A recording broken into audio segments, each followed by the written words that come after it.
let's get into my 24 books of 2024. Hello everyone, welcome back. My name is Izzy. If you are new, we are at the end of the year, or actually you're probably seeing this in the new year, so Happy New Year. I thought it would be fun showing you guys all the books that I read, some of my favorite books. Got a lot of books to go over. I'm gonna try and keep every kind of explanation a little short and sweet, only because there is just so many books to go over. Let's get started. For number 24, I gave it to The Wishing Game by Meg Schaefer. This is just such a cute little story. It's basically about this teacher's aide lady who is wanting to adopt this little boy, but she doesn't have the money to do so. Like her favorite author, how do I say this? Her favorite childhood author those are words, invites her to like be on this game thing. Whoever wins this book that he hasn't published yet can get like millions and millions of dollars. So she tries to win this book so she can adopt her little boy, and it's so cute.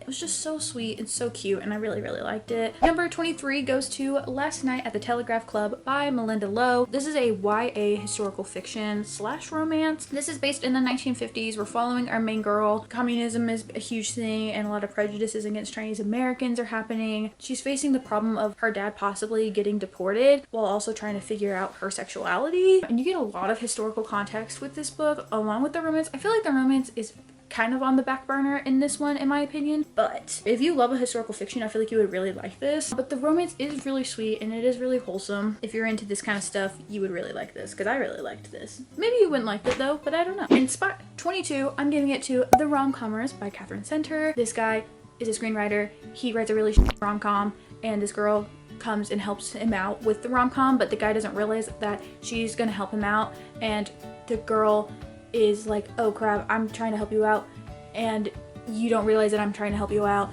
Let me maybe not do that. But then he's like, no, it's okay, let's just write it anyways.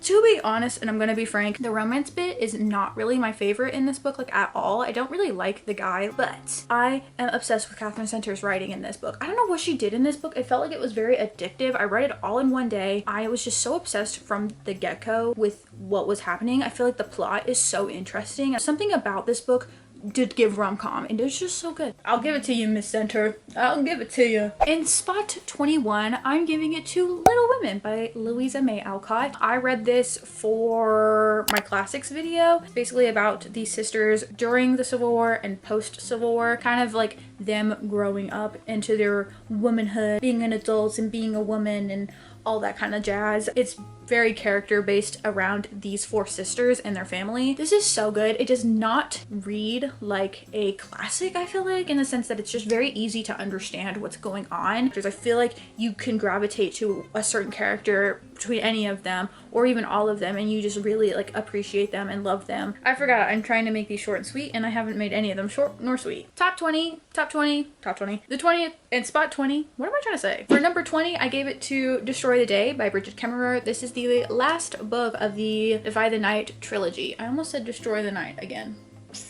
This was good. I still was like slightly, what's the word? Disappointed in it, but it still was really good and I really enjoyed it. I feel like it wrapped up pretty well. Number 20 goes to Destroy the Day. Spot 19 goes to The Secret History by Donna Tartt. I really didn't think this was going to be on here, considering I almost DNF'd this book. Didn't think this would be in my top 24 books. The Secret History is a kind of dark academia book. It's kind of about this group of friends at this college. You find out right at the beginning of the story that one of the friends in the group has died, and you kind of figure out how they died and what happened to them, how this group kind of comes together with what happened. It's very interesting. Twisty, turny, none of these characters are fucking likable at all, but it's so fun. It's just so tea, it's so gossip. The writing is kind of difficult, I will say. You have to be paying attention in this book or you are lost. It's so good. This is like a book where you read it and you're like, literature. I'm classy, I'm studious, I read. Spot 18, a book I really thought was never gonna be on this.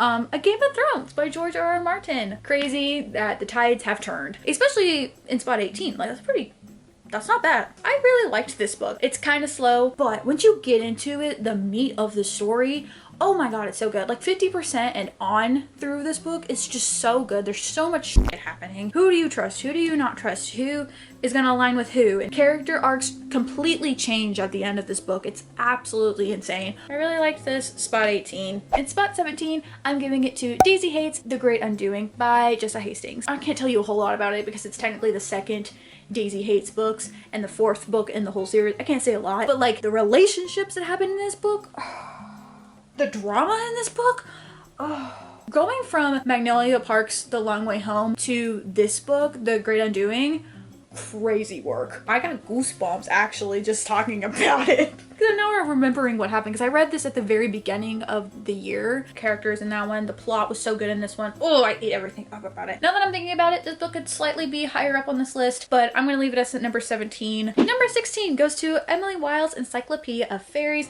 by Heather Fassett. I think I've been saying her name like Fawcett, but I think it's Fassett. Hey, Heather, sorry. This year I have found a love for cozy fantasies and I really, really enjoyed this one. We are following Emily Wilde as she is going to this town to catalog fairies. She talks to the townspeople and she has noticed that a lot of like strange things are happening to the townspeople, like the fairies are doing. So she kind of tries to figure out why the fairies are doing it and kind of help them out a little bit while also working on her research. There's also a slight bit of romance, which is always so slay. This is so good. You're kind of also reading this as like a diary entry.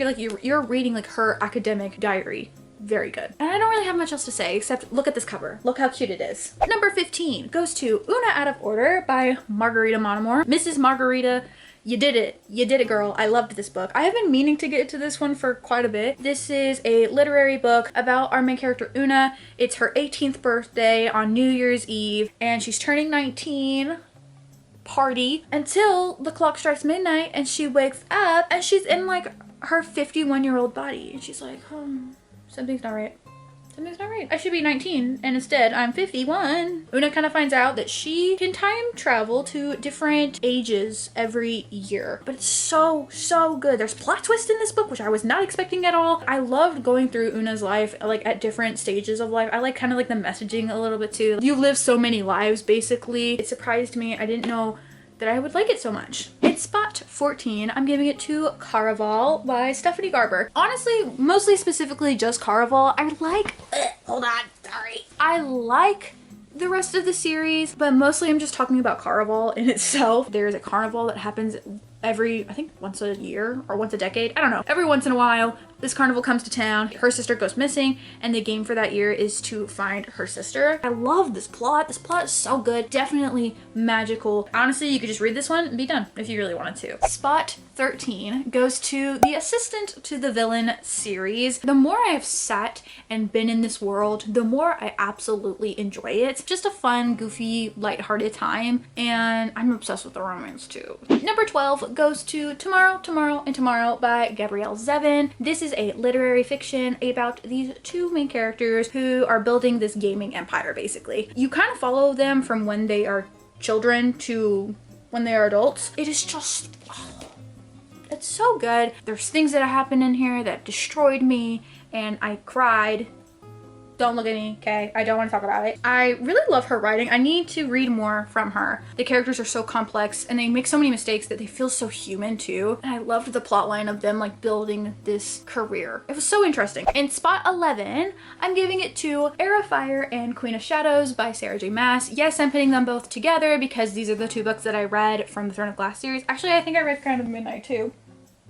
But that's okay. These two books kind of really showed me like, oh, I get the hype. Hey, I get the hype now. This one is crazy. This one's fucking crazy though. Like there's so much shit that happens in this book and it's just insane. I think the progression of the plot got so much better in these two books, but these are really good. Spot 11. Top 10. Let's get started. And number 10 is Here We Go Again by Alison Cochrane. This is a romance book about our two characters. They go on a road trip with one of their very beloved teachers. They were childhood friends too, so they kind of reconnect and become friends again and may become a little bit something more. But it's so good. Such summer vibes and summer energy. I felt like it was just so sweet. It was so good. The plot setup was so good. I loved these characters. I loved this romance together. Something about this book just ate for me. For number 9, I'm giving it to The Fake Out by Stephanie Archer. We're following our main girl who is an athletic trainer. This guy, has been like obsessed with her since high school, I believe. Don't get along at the beginning. She's trying to like kind of fend him off because she has like a rule that she's not going to date any more hockey boys, especially on the team that she works on, and blah blah blah. I don't remember how they like what the setup is and how they get together. I don't really remember that part. It's been, like I said, it's been a hot second, but I remember like absolutely dying over their banter. I remember just being like, wow, they have chemistry. They aced that shit. I just remember absolutely eating this one up. Okay, moving on. Number 8 goes to Half a Soul by Olivia Atwater. This is a Regency fairy tale kind of vibes, Bridgerton, Pride and Prejudice kind of vibe. Our main girl, her soul gets stolen by a fairy and she only has half a soul. She doesn't like feel fear and she doesn't feel like sadness, I think too. Like she can't feel a lot of emotions. A lot of her emotions feel very dull almost. She meets this guy and they go around and try and find her other half to her soul. So damn good. Honorary favorite, but I actually read the second book quite recently, 10,000 Stitches. Also really good. Ate this up in a day. If you love like the cozy fantasy, fairy, Regency stuff, you're gonna eat these up. You're gonna eat these up. Number 7 goes to the Once Upon a Broken Heart series. This all collectively goes in this because this whole series is just magnificent. It's so beautiful. It's so stunning. I can see why people like this one better than Caraval. I'm not gonna lie. We're following Evangeline. She is so heartbroken because her true love is marrying her stepsister, and so she goes to the Prince of Hearts and kind of gets a bargain with him, but like, I'll do whatever it takes if you stop this wedding. Her little bargain is that she has to kiss 3 people of Jax's choosing. It's so good. This whole series is just phenomenal. This one is truly magic. I loved this book so much. The romance too is impeccable. Now we're getting to my literal like 5-star reads. And this was really hard actually ranking my 5-star reads. Number 6 is Love Unwritten by Lauren Asher. This is the second book of the Lakefront Billionaire series. So we are following our 2 characters, Raphael and Ellie. Ellie is Raphael's nanny and Raphael is a billionaire. Sick. I know, right? If I'm gonna be honest, I feel like nothing is super special about this one, but I just was obsessed with it. I love all the tropes in this book for me. I think the writing was really fast-paced for me. She put crack in this book and I don't know what it is, so hey, love that one. In my heart, I think this is the top 5. I don't know. It could easily change depending on my mood, but I think this is the top 5. In 5th place, I'm giving it to Yours Truly by Abby Jimenez. Could not stop thinking about this damn book. We're following Bree, who's a doctor, and she is up for this job position, and this new doctor comes along, tries to get that job position so they can have a little tiff, and he's like, hey, sorry, I didn't mean it like that, and he writes her a freaking note and like leaves it on her thing explaining his side of the story and everything, brings her cupcakes. And then basically just send notes to each other at work. And it's so freaking adorable. Highly recommend. I think it's so cute and so sweet. In 4th place, I am giving it to Bad Blood by Jennifer Lynn Barnes. It's the last book of the Natural series. God damn, is this book so good. Going from All In to this book, oh, this book is so freaking good. You just need to read this series. I feel like the twists are twisty and the turns are turny, and it's a YA mystery book too. I feel like these actually get me, and I feel like I've never read a mystery where I'm like genuinely that flabbergasted. Please read them. Please read them. This one's my favorite. Please read it. Please read it. Thank you. Number 3 goes to Daydream by Hannah Grace. Kind of shocked that this is like top 3 because, to be honest, I didn't really love the first 2 books to this series, but ate this one up, y'all. Oh my god. I think honestly the main reason I kind of ate this one up is because I just saw myself a lot in Hallie. Every thought, inner demon, anything that happened to this lady, I was like, you know what? We are the same person. How did Hannah Grace know that? I also loved Henry. I feel like they just fucking knew each other to the point where it was like, you didn't have to say this, I already knew you needed it. And you're gonna see that in the next couple of books. I think that's why I really loved them, is because I feel like the romance is so romantic in the sense that it's like they know each other so well, and I think like maybe that's why I love it so much. It's like I can truly believe that you're in love because you guys know each other so well, and I'm obsessed. Please read this one. Skip all the other 2. Skip Icebreakers, skip Wildfire. You don't have to read them. Read this one. Please read this one. I love it so much. 2nd place goes to Funny Story by Emily Henry. I love Miss Emily Henry. Gay. I love Funny Story. I love Daphne. I love Miles. I love their f***ing romance. Oh my god. Like I said, I feel like they know each other so well as well. So good. She is the queen of banter. You cannot Tell me she's not. Every time I read stuff in this book, I'm always like, there's nothing more to say. I'm obsessed. I love her. My favorite book of 2024 goes to Play Along by Liz Tomforde. I couldn't, guys. I had to. I'm obsessed with the Windy City series. This one is about Kennedy and Isaiah. So good. I don't care what this lady writes. She writes crack at this point. I love like a flirty kind of boy too, and he's just like, Their banter is so good. Nothing in this book I have nothing to complain about. Everything about this book is perfection to me, okay? And that's all she wrote, because that's all I have to say. That's my top 24 books of 2024. Thank you so much for watching. Thank you so much for watching this video, and I will see you all in the next one. Bye.